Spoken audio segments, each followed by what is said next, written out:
Nag-expand na tayo sa ibang lugar. Dati pangarap ko pag napanood nila yung lumang features ko, pangarap ko lang mapuno yung tangke ko doon.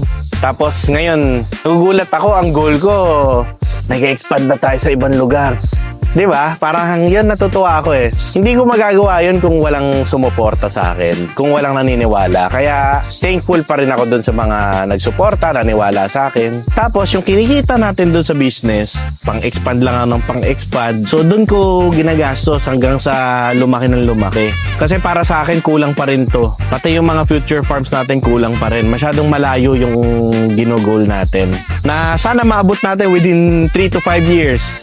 Ang motto ko kasi sa akin, sa sarili ko, delayed gratitude eh. Dinidelay ko lagi yung pagbigay ng premyo sa sarili ko. Inuuna ko muna yung Seseps Farm. Kasi para sa akin nga, yun kulang pa, kulang. Kahit ito, mapuno ko to, mapuno ko man yung susunod, kulang pa rin yun.